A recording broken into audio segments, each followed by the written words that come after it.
আজ তোমাদের একটা বুদ্ধির পরীক্ষা নেব।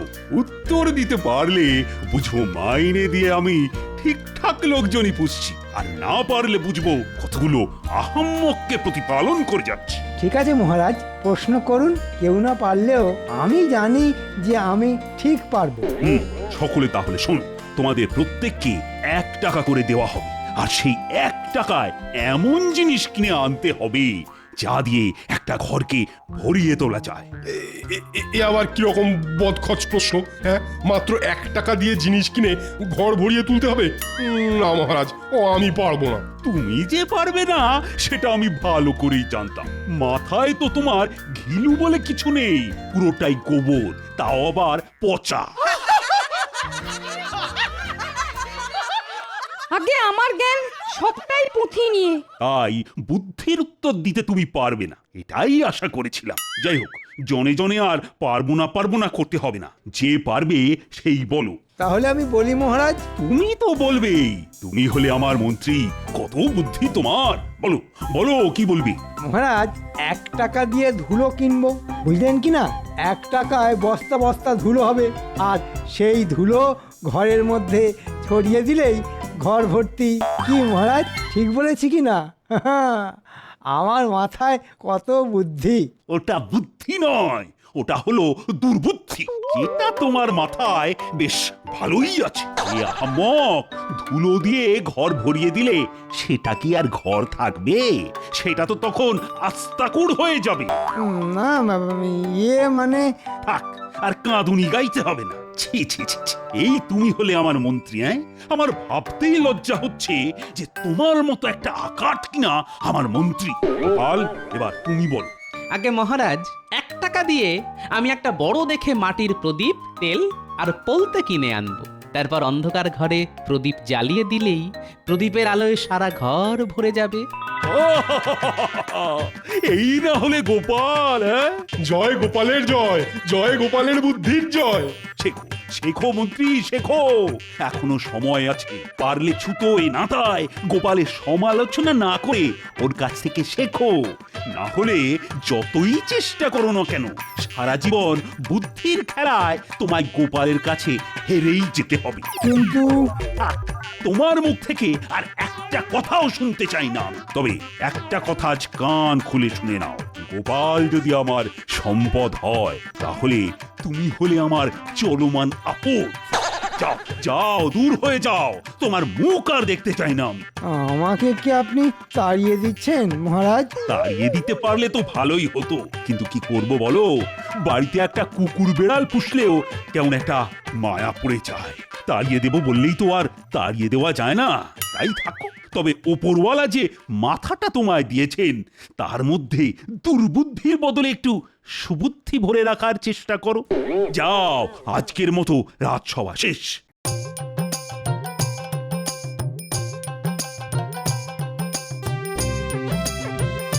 গোপাল গোপাল গোপাল, গোপাল যেন ভগবান, আর আমাকে কি না কুকুর বেড়ালের সাথে তুলনা করা।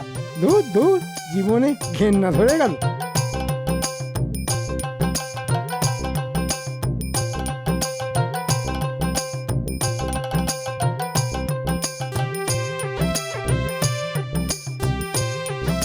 পুটিন মা, বলি ও পুটিন মা, পুটিন মা। উমা, দিদি, কি সৌভাগ্য আমার! আমার বাড়িতে দিদির পায়ের ধুলো পড়লো। এসো এসো, ভেতরে এসো। এই পথ দিয়ে যাচ্ছিলাম, ভাবলাম তোমার সাথে একটু গল্প করে যাই। খুব ভালো করেছো দিদি। এসো এসো, ঘরে এসো।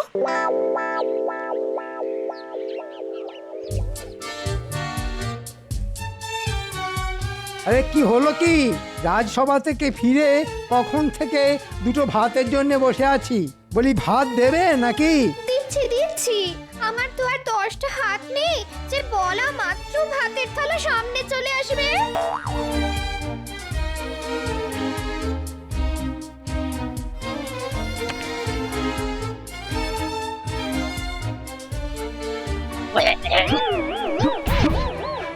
এটা কি হয়েছে? এটা কি ডাল না নুন ছাড়া ফ্যান? আর এটা কি তরকারি না গরুর জাবনা? অমন করে চেঁচাচ্ছ কেন? না চেঁচাবে না, জঘন্য রান্নার জন্যে না চেঁচিয়ে তোমায় মাথায় তুলে নাচবে। কেউ বলেনি আমার মাথায় তুলে নাচতে। দেখো, মুখে মুখে তর্ক করো না, আমার মন মেজাজ কিন্তু ভালো নেই। বুঝতে পেরেছি, নিশ্চয়ই মহারাজের কাছে ধ্যাতানি খেয়ে এসেছো আর রান্নার ছুতোয় ঝাল ঝাড়ছো আমার উপর। তবে একটা কথা আজ পরিষ্কার করে বলে দিচ্ছি, কারণে অকারণে আমার উপর মেজাজ দেখালে আমিও কিন্তু ছেড়ে কথা বলবো না, বলে দিচ্ছি। কি করবে? তুমি কি করবে? কি করব? বেশি তেজ দেখালে না জম্মের মতো বাপের বাড়িতে বসিয়ে দিয়ে আসবো। কি? এত বড় কথা! এত বছর বিয়ে হয়ে যাবার পরেও উঠতে বসতে বাপের বাড়িতে বসিয়ে আসার ভয় দেখানো? ঠিক আছে, তোমায় আর কষ্ট করে বসিয়ে দিয়ে আসতে হবে না, আমি নিজেই চলে যাব। হ্যাঁ হ্যাঁ, কত যাবে আমার জানা আছে। বলি, এমন সুখ আর পাবে কোথায়? তোমার সুখ নিয়ে তুমি থাকো, আমি চললাম। হ্যাঁ হ্যাঁ, যাও যাও, তবে আর কখনো যদি ফিরে আসো না তাহলে মুখের ওপর দরজা বন্ধ করে দেব। তোমার মতো লোকের সংসার করতে না আর জীবনেও ফিরে আসবো না, জীবনেও না।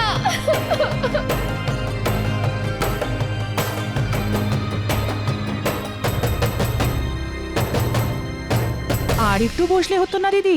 না রে ভাই, তোমার দাদার আবার রাজসভা থেকে ফিরে আসার সময় হলো, জানোই তো ওকে। ফিরে এসে আমায় দেখতে না পেলে আবার হই চই বাঁধিয়ে দেবে গো। তাহলে কথা দিয়ে যাও, আরেকদিন আসবে। আসবো আসবো, আরেকদিন ঠিক আসবো খন।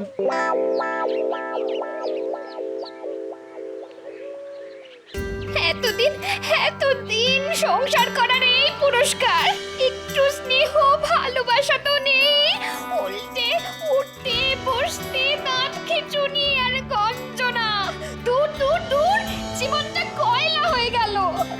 আরে মন্ত্রীমশাইয়ের বউ না? কি ব্যাপার দিদি, এই রোদের মধ্যে কোথায় যাচ্ছ? ঠিক আছে, না বলতে চাইলে বলো না। না না, বলবো না কেন, আমি বাপের বাড়ি যাচ্ছি। বাপের বাড়ি যাচ্ছ? ও মা, সে তো খুব ভালো কথা গো। তা পায়ে হেঁটে কেন? গরুর গাড়ি কিংবা পালকি কই? আমার এই যাওয়াটা আনন্দের যাওয়া নয় গো গোপালবু, ভাবতে পারো আমি চিরকালের মতো চলে যাচ্ছি। উমা, সে কি অলক্ষণে কথা? কেন? দিন রাত শুধু খিটখিট আর গঞ্জনা, আর সহ্য করতে না পেরে তুমি আবার এসব কথা কাউকে বলো না যেন। না না, কাক পক্ষীতেও জানতে পারবে না।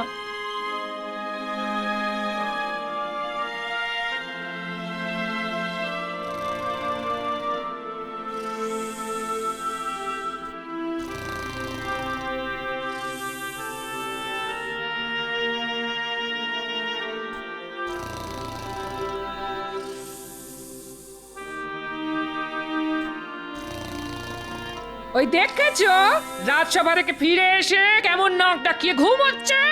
ওহ, যেমন খাওয়া তেমন ঘুম। এই ওঠো বলছি, ওঠো ওঠো ওঠো। এই, কি হলো কি? হ্যাঁ, ঠেলা মারছো কেন? কথা আছে। কি কথা? মন্ত্রীমশাইয়ের বউ আজ গৃহত্যাগ করেছে। হ্যাঁ, দেহত্যাগ করছে? সে কি, কখন, কি করে? আচ্ছা, ঘুমিয়ে ঘুমিয়ে কি কানের মাথাও খেয়ে ফেলেছ নাকি? দেহত্যাগ আবার বললাম কখন? বললাম গৃহত্যাগ, গৃহত্যাগ। ও তাই বলো। তাই সংবাদটা কোথা থেকে পেলে?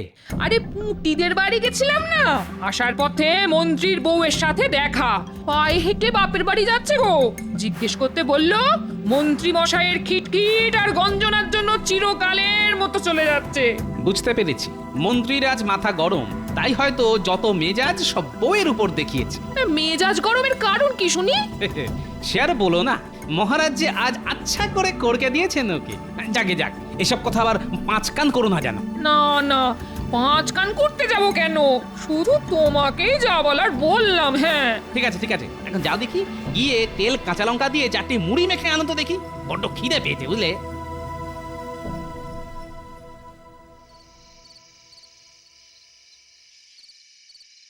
ওহ, খিদের চোটে পেটের মধ্যে নাড়ি ভুঁড়ি অবধি হজম হয়ে গেল মনে হচ্ছে।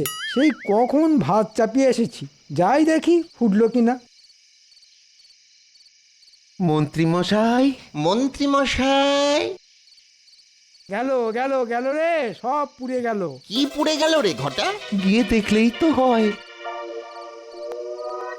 কি পুড়ে গেল মন্ত্রীমশাই? ভাত। তা আপনি হঠাৎ ভাত রাঁধতে গেলেন কেন? গিন্নিমা কোথায়? বাপের বাড়ি। কবে ফিরবেন? মনে হয় আর ফিরবে না, কারণ তেজ দেখিয়ে চলে গেছে। তবে আমিও আর যেচে ওকে ফিরিয়ে আনতে যাব না, তাতে যা হবার তা হবে। কিন্তু তাহলে আপনার রান্না বান্না করে দেবে কে? সেটাই একটা বড় সমস্যা। আমি যে ঘর কন্যার কাজ কিছুই জানি না। ভাতগুলো কিভাবে পুড়ে গেছে দেখ। তাহলে কি খাবেন? ওই মুড়ি টুড়ি চিবিয়ে থাকতে হবে।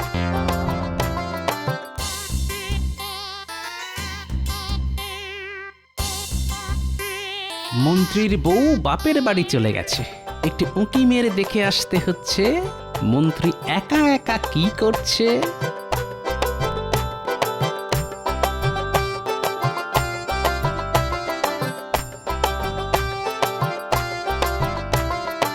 আমি বলি কি, গিন্নিমা যদি সত্যি সত্যি ফিরে না আসেন তাহলে আপনি একটা বিয়ে করে ফেলুন। বিয়ে এই বয়সে কে দেবে আমায় মেয়ে? কি যে বলেন না, আপনাকে কে মেয়ে দিতে চাইবে না? আরে আপনি হচ্ছেন মন্ত্রী, একবার হ্যাঁ বলেই দেখুন না, মেয়ের বাবারা সব আপনার দোরগোড়ায় হতে দিয়ে পড়ে থাকবে। বলছিস? বলছি মানে একেবারে কাজে করে দেখিয়ে দিতে পারি। তাহলে দেখ একটা মেয়ে, একবার যদি বিয়েটা করে ফেলতে পারি না, তাহলে আচ্ছা করে তোদের গিন্নিমার মুখে ধামা ঘষে দেওয়া যাবে। ঠিক আছে ঠিক আছে, কোনো চিন্তা করবেন না, দু একদিনের মধ্যেই আপনাকে মেয়ে দেখাতে নিয়ে যাব। হ্যাঁ রে, দেখতে বেশি মানে সুন্দরী হবে তো? একেবারে ডানা কাটা পলি। আহা, তোরা কি ভালো রে, ওপরওয়ালা যেন ঠিক সময়ে তোদের পাঠিয়ে দিলেন। তাহলে এই সব যুক্তি হচ্ছে, একটা বউ যেতে না যেতেই আরেকটা বিয়ে করার মতলব।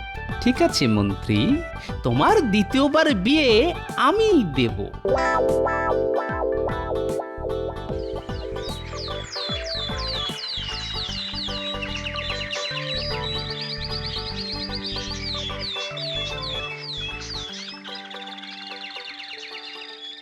আমার কি সৌভাগ্য যে আপনি আমার মেয়েকে পছন্দ করতে এসেছেন। তাড়াতাড়ি মেয়েকে দেখান।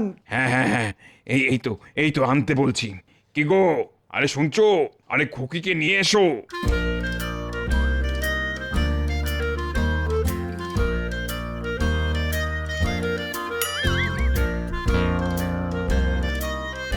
তা কেমন দেখলেন আমার মেয়েকে? দেখলাম আবার কোথায়?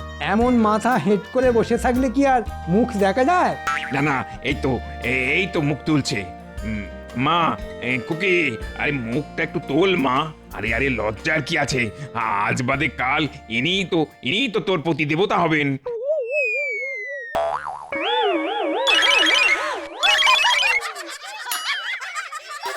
বটা, আগে এই তোর ডানা কাটা পড়ি। সবই তো ঠিকই আছে, শুধু ওই চোখের মনি দুটো ছাড়া আর কি।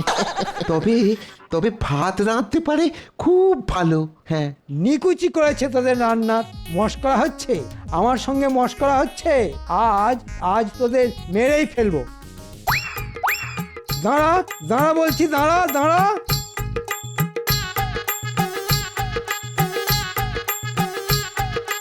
দাঁড়া দাঁড়া বলছি, দাঁড়া দাঁড়া।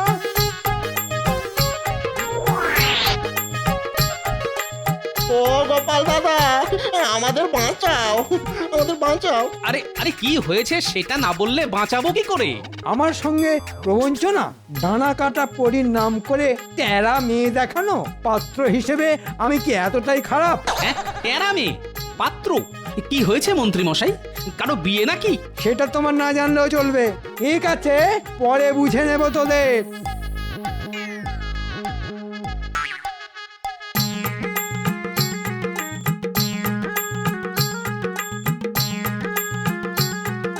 আরে বটা কি হয়েছে কি? কেন কেন তুমি জানো না? কই না তো। মন্ত্রীগিন্নি তো মন্ত্রী মশাইকে ত্যাগ দিয়ে চলে গেছে। রান্না বান্নার কেউ নেই দেখে আমরা একটা সম্বন্ধ করেছিলাম। তা মেয়ের সবই ভালো, শুধু একটু টেরা। এই যা, এই তাতেই মন্ত্রী মশাই আমাদের ওই মারতে তাড়া করলেন, বলো দেখি। ও বুঝতে পেরেছি। ঠিক আছে তোরা যা, তবে বেশ কিছুদিন আর মন্ত্রীমশাইয়ের ধারে কাছে যাস না, যা রেগে আছে।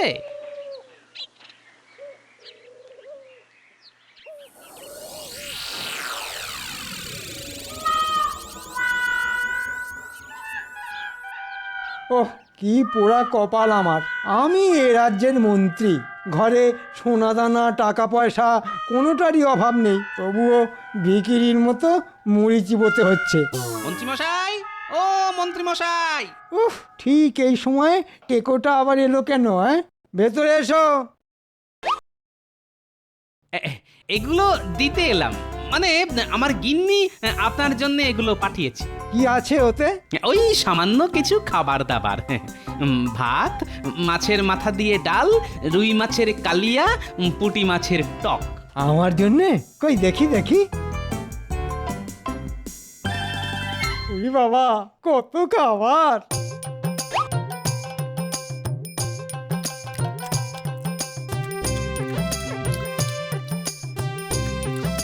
রান্না ভালো হয়েছে মন্ত্রীমশাই?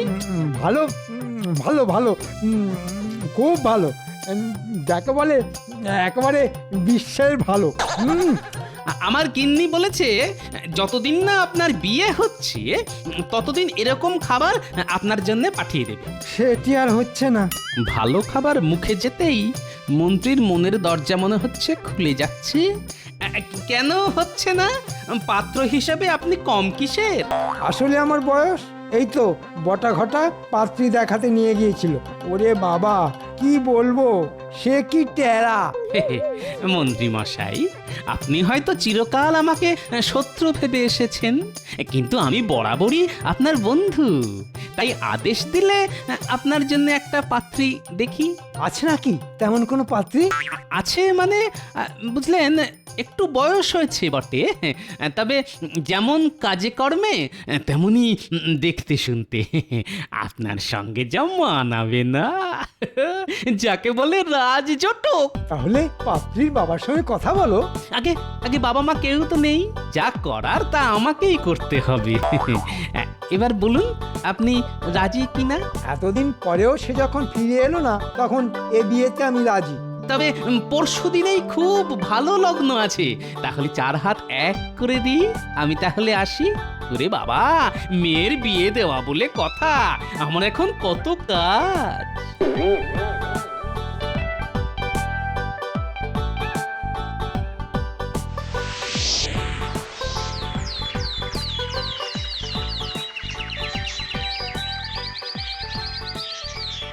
কি বলছো কি গোপাল? আগামীকাল মন্ত্রীর দ্বিতীয়বার বিয়ে, আর এই বিয়ের ঘটক হলে কিনা তুমি? শুধু ঘটকই নই মহারাজ, সেই সাথে কন্যাপক্ষ বটে, আর বিয়েটাও হচ্ছে আমার বাড়িতে। না না গোপাল, না, এ তুমি মোটেই ভালো কাজ করনি। কোথায় বুদ্ধি খাটিয়ে মন্ত্রী আর মন্ত্রীর বউয়ের মধ্যে মিলমিশ করিয়ে দেবে, তা না করে ওদের সম্পর্কটা চিরকালের মতো ভেঙে দিলে। এখন সেই মেয়েটার কি হবে সেটা একবার ভেবে দেখেছো? না না, এ বিয়েতে আমি যেতেই পারবো না। রানীমা, আপনি তো আমাকে সন্তানের মতো দেখেন, যদি দেখে থাকেন তাহলে একবার অবশ্যই আসুন এই বিয়েতে। দেখবেন আপনার গোপাল এমন কিছু করবে না যাতে আপনার কষ্ট হয়। কি জানি বাবা, কি যে করতে চাইছো তুমি? তোমাকে বোঝা আমার কম নয়, তবে নিমন্ত্রণ যখন করতে এসেছো তখন আমরা দুজনেই ঠিক সময় পৌঁছে যাব।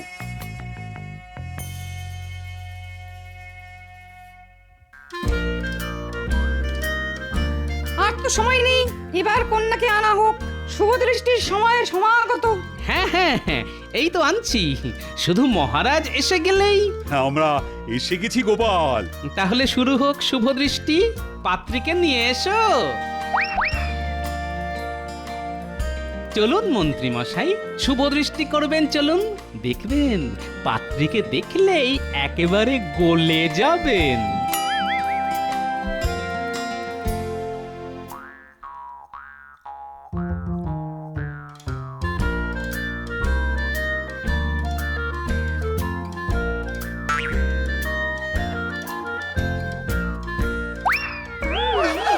এ কি এ তো আপনার বিয়ে করা সহধর্মিনী সামান্য কটা দিন অতি সামান্য কারণে ছাড়াছাড়ি হয়েছিল, আমি আবার নতুন করে জোড়া লাগিয়ে দিলাম।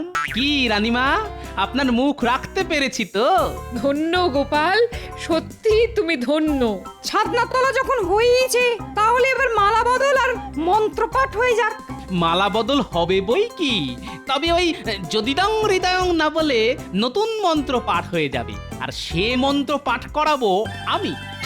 বলুন মন্ত্রীমশাই, কখনো আর সামান্য কারণে ঘরের লক্ষ্মীকে মুখ নাড়া দেব না। আরে চুপ করে আছেন কেন? বলুন বলুন। কখনো আর সামান্য কারণে ঘরের লক্ষ্মীকে মুখ নাড়া দেব না। এবার আপনি বলুন মা লক্ষ্মী, বলুন রাগের মাথায় কখনো নিজের সংসার ছেড়ে যাব না।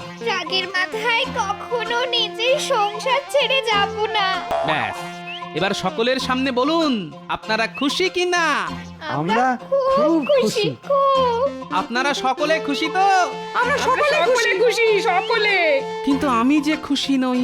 কেন কেন খুশি নও কেন? এমন চমৎকার সন্ধে, এমন সুন্দর পুনর্বিবাহ, অথচ খাওয়া দাওয়ার কোনো ব্যবস্থা নেই। আসলে আমি যে কিপটে। থুড়ি থুড়ি থুড়ি, ভুল বলে ফেলেছি। আসলে আমি না খুব গরিব। তোমার কোনো দুঃখই আজ আর রাখবো না আমি। ভোলা ময়নাকে খবর দাও, সকলের পেট পুরে মিষ্টিমুখ করার ব্যবস্থা করো। এই না হলে মহারাজ, আর একেই বুঝি বলে মধুরেন সমাপয়েত।